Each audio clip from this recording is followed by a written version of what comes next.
Halo, Assalamualaikum warahmatullahi wabarakatuh. Kembali lagi di channelku Bidan Online.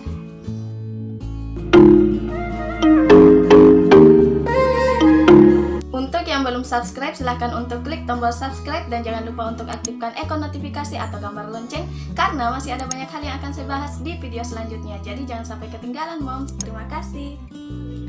Kali ini kita akan membahas tentang kehamilan lewat waktu atau lewat bulan. Kehamilan lewat waktu adalah usia kehamilan yang melewati hari taksiran persalinan atau tanggal persalinan yang telah ditetapkan, yaitu lebih dari 40 minggu.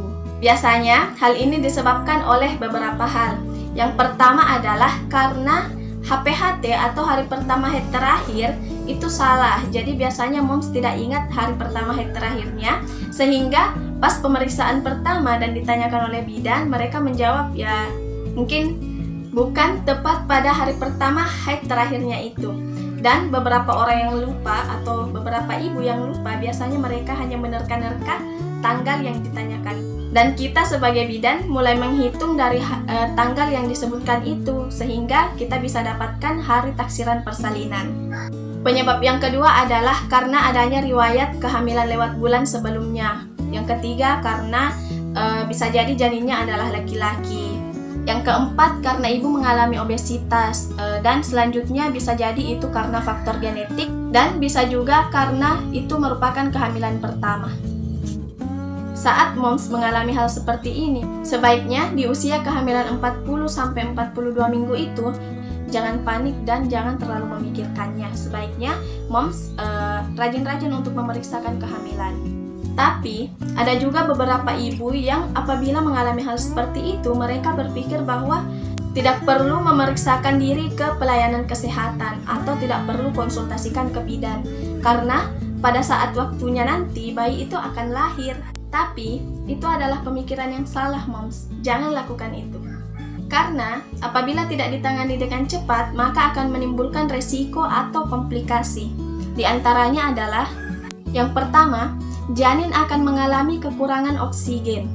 Ini terjadi karena fungsi plasenta mulai berkurang. Plasenta yang berfungsi sebagai penyalur zat gizi dan oksigen itu mengalami penuaan, sehingga janin tidak mendapatkan banyak oksigen. Dan pada saat kelahiran nanti, bayi akan mengalami asfiksia. Yang kedua adalah bayi akan mengalami makrosomia atau ukuran bayi yang besar. Ukuran bayi yang besar akan menyulitkan proses persalinan. Dan bisa jadi karena hal itu akan dilakukan tindakan operasi. Yang ketiga adalah kurangnya jumlah air ketuban, bahkan bisa sampai kering.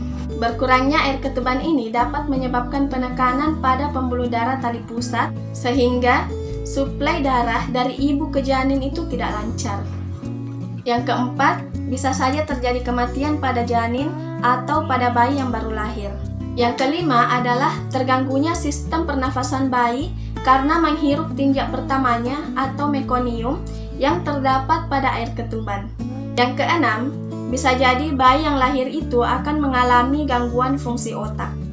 Dan yang terakhir adalah itu juga bisa membahayakan ibunya. Jadi, apabila ada moms yang mengalami hal ini, sebaiknya rajin untuk berkonsultasi dan rajin untuk memeriksakan kehamilannya.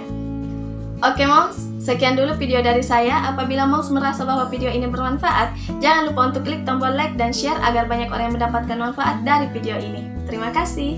Wassalamualaikum warahmatullahi wabarakatuh.